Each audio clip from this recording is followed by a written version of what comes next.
మా రాజధాని మావిగన్. మేము దాని మీదే ఎలక్షన్కి వెళ్తున్నాం.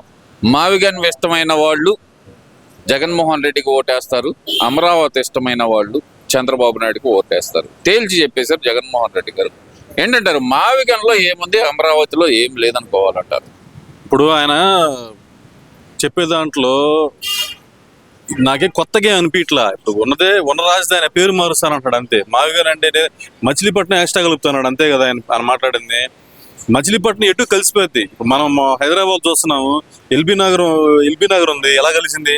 ఫస్ట్ లో లేదు కదా. హైదరాబాద్ నెమ్మది ఎక్స్పాండ్ అయిపోయి కలిసింది.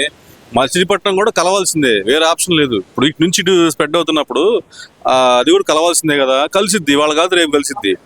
ఆయన చెప్పినా చెప్పకపోయినా అని గుంటూరు, విజయవాడ, మచిలీపట్నం రాజధాని కిందే ఉంటుంది. ఏదో కొత్త పదం కావాలి, కొత్త పేరు కావాలి ఆయనకి. ఆల్రెడీ అయిపోయింది, కొత్తగా ఏం చెప్పాలి అర్థం కావాలి. రాజధాని ఫిక్స్ అయిపోయింది. ఈ రాజధాని ఫిక్స్ అయింది. ఒక విషయం గుర్తుపెట్టుకోవాలి జగన్మోహన్ రెడ్డి గారు, ఏంటంటే చరిత్ర ఎవరు మార్చలేరు. ఇప్పుడు హైదరాబాద్ డెవలప్ అయింది చంద్రబాబు నాయుడు పేరు చెప్పుకుంటారు. ఇప్పటికీ బీఆర్ఎస్ వాళ్ళు కానీ, కాంగ్రెస్ వాళ్ళు కానీ చంద్రబాబు నాయుడు గొప్పతనం అన్నాడు. ఆఖరికి వీళ్ళ నాన్నగారు కూడా గత ప్రభుత్వ సంస్కరణలు బాగున్నాయి కాబట్టి మేము అన్ని చేయగలిగాము అని వాళ్ళ నాన్నగారు కూడా ఒప్పుకున్నారు. చాలా వీడియోలు నేను ఇంకా చూసా. వైఎస్ఆర్ కూడా ఆ మాట ఒప్పుకున్నారు. ఈ చరిత్ర ఎవరు మార్చలేరు. ఈయనకేందంటే బేసిక్ గా అసూయ ద్వేషం ఎక్కువ ఈయనకి. ఎవరికి? జగన్మోహన్ రెడ్డి గారికి. ఎందుకు ఉండాలి అసూయ ద్వేషం? ఉంటే కనుక రాజధాని మీద ఏం చేసింది రాజధాని? ఇప్పుడు ఎలా ఉందంటే అవతల మంచి చేశారనుకోండి, దాన్ని చెడును ప్రూవ్ చేయాలా. ఎందుకంటే ఆయన పేరు వినపడకూడదు అనేది ఈ జన్మలో పని కాదు జగన్మోహన్ రెడ్డి గారు. ఎందుకంటే ఆయన డెవలప్మెంట్ అనేది ఆయన ఏంటంటే ప్రపంచం మొత్తం తెలుసు. ఆయన ఇక్కడ స్థాయి వ్యక్తిగా చంద్రబాబు నాయుడు గారు ఏదో రాష్ట్రానికి, ఆంధ్రప్రదేశ్ చిన్న రాష్ట్రానికి సంబంధించిన వ్యక్తి మీరు అనుకుంటున్నారు. అది ఆ దేశమే కాదు, ప్రపంచ దేశాలు కూడా ఆయన గుర్తించినాయి. ఎక్కడ బిల్ క్లింటన్ దగ్గర నుంచి అందరూ వస్తారు ఆయన దగ్గరికి. నీ స్థాయి ఏది అని, ఆయన స్థాయికి నువ్వు ఎప్పటికీ చేరుకోలేవు. ఆ విధంగా నువ్వు ఏం చేస్తున్నావు అంటే, నువ్వు అసూయ దేశంతో రగిలిపోతున్నావు. ఏం చేస్తావంటే ముందు ధ్యానం చేయి. ఏదైనా ఎక్కడికన్నా వెళ్ళి, ఇక స్వామిజీ వెళ్ళావుగా మన ఎవరు సరస్వతి అని పేరు ఏదో ఉంది, ఆయన దగ్గర కాదు ఇంకెవరైనా మంచి స్వామీజీని తీసుకో. ఇది పోగొట్టుకోవడం ఎట్లా, అసూయ దేశం పోగొట్టుకోవడం ఎట్లా అని ప్రాక్టీస్ చేయి. ఇప్పుడు ఆయన అంటుంది ఏంటంటే కనుక అమరావతి అనేది ఒక ప్రాంతానికే పరిమితమైంది, 29 గ్రామాలకు పరిమితమైంది. మావిగన్ అనేది 110 కిలోమీటర్ల స్పర్లో వస్తుంది కదా అనేది జగన్మోహన్ రెడ్డి గారి వాదన. మరి ఆయన పేరు పెట్టుకుంటున్నాడు అంతే. గుంటూరు, విజయవాడ, మచిలీపట్నం కలుపుకుని ఒక పేరు. ఈ పేరు మా తెలియదు అని పేర్లు పెట్టుకోవడం. ఇప్పుడు గవర్నమెంట్ తెలియదా, ఇప్పుడున్న మేధావులు తెలియదా, సీఎం గారు తెలియదా? ఈయనకంటే ఎక్కువ తెలుసు ఆయనకి. ఏమన్నా చంద్రబాబు గారి కంటే ఎక్కువ తెలుసు ఆయనకి? ఏం తెలియదు కదా. ఈయన ఏంటంటే ఈయన కూడా ముద్ర ఉండాలి ఫీలింగ్ అనమాట. ఏంటంటే చంద్రబాబు నాయుడు గారు పేరుతో అమరావతి కట్టింది చంద్రబాబు నాయుడు, హైదరాబాద్ డెవలప్ చేసింది చంద్రబాబు నాయుడు. ఇది తట్టుకోలేకపోతాడు ఆయన. అందుకోసం అనమాట ఈ మాటలన్నీ. అసలు అమరావతి చట్టం అయిపోయింది, దాన్ని ఎవరు మార్చలేరు. పార్లమెంట్ లో ఇప్పుడు మీరు అంటున్నారు అమరావతి చట్టం అయింది, ఎవరు మార్చలేరు అంటున్నారు. నేను వస్తే మారుస్తాను అంటున్నారు. ఎలా మారుస్తారు? ఎట్లా మారుస్తారు చెప్పండి? ఇప్పుడు పార్లమెంట్ కంటే ఉత్తమమైన సభ ఏం లేదు కదా. చట్టం ఎవరు చేయాలి? రాష్ట్రాలు ఏర్పాటు చేయాలన్నా, రాజధాని ఏర్పాటు చేయాలన్నా అది కేంద్ర ప్రభుత్వానికి సంబంధించిన విషయం. అది ఏ రాష్ట్రానికి సంబంధించిన ఆ రాష్ట్రానికి అధికారం అని చెప్పేది జగన్మోహన్ రెడ్డి గారు. ఎలా ఉంటుందండి? అలా ఉండదు. నువ్వు చేసి పంపిస్తే అక్కడ పార్లమెంట్ ఒప్పుకుంటేనే అయింది. భారతదేశం మొత్తం ఒకటే దేశం, రాష్ట్రాలు భారతదేశంలో భాగం. అత్యున్నత సభ ఏంటంటే అది పార్లమెంటే ఉంటుంది. వాళ్ళు డిసైడ్ చేస్తారు ఎవరనేది. నువ్వు మొత్తం పోటీ చేస్తావా? 500-600 స్థానాలు ఉన్నాయి, మొత్తం అన్నింటిలో పోటీ చేస్తావా? జరిగే పని కాదు. అది గెలుస్తావా? జరిగే పని కాదు. ఎవరు డిసైడ్ చేయాలా? బీజేపీ డిసైడ్ చేయాలా? లేకపోతే వచ్చే తర్వాత గవర్నమెంట్ అని యూపీఏ గవర్నమెంట్, ఇండియా గవర్నమెంట్ ఏదో ఉంది, అదైనా డిసైడ్ చేయాలా? ఈ రెండిట్లో నువ్వు లేవుగా. అసలు ఈ రెండిట్లో నువ్వు భాగస్వామి కూడా కాదు కదా. ఎన్డీఏ గవర్నమెంట్లో నువ్వు లేవు, ఇండియా కూటమిలో కూడా నువ్వు లేవు. అసలు నువ్వు నీ మాట ఎవరు నమ్ముతారు? నీ మాట ఎవరు పట్టించుకుంటారు? అది సరే. మొన్నటి వరకు హలో ఇండియా అని ట్వీట్ చేసే జగన్మోహన్ రెడ్డి గారు గత కొన్ని రోజుల నుంచి హే రామ్ అంటూ ట్వీట్ వేయడం మొదలు పెడుతున్నారు. ఏంటంటారు? ఒక్కసారిగా హలో ఇండియా నుంచి హే రామ్ దగ్గరికి ఎందుకు వచ్చారనుకోవచ్చు అంటారు? హే రామ్ అంటే ఇప్పుడు భయం పట్టుకుంది ఆయనకి. ఇప్పుడు ఏంటంటే ఈయన అనుచరులు మొత్తం ఈ మధ్య కొత్తగా ఓవర్ యాక్షన్ చేస్తున్నారు. జడా శ్రావణ్ అనేవాడు వాడనే అంట, వాడికి వాల్యూ కూడా ఇవ్వను నేను. ఆయన మాజీ జడ్జి అండి, వాల్యూ ఇవ్వకుండా ఎలా ఉంటారు?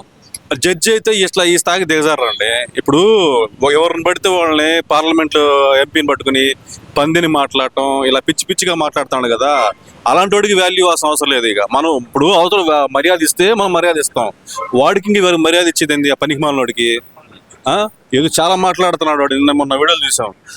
రఘురామ కృష్ణదాస్ గురించి పంది అంటున్నాడు, ఎవరు హమారా ప్రసాద్ అంట, ఆయన గురించి కూడా ఎవరు పక్క రాష్ట్రంలో ఉన్నాయన అని వచ్చేసి వీళ్ళంతా ఒక సెక్షన్ తయారయ్యారండి. హిందూ మతానికి వ్యతిరేకంగా ఒక సెక్షన్ తయారయ్యారు.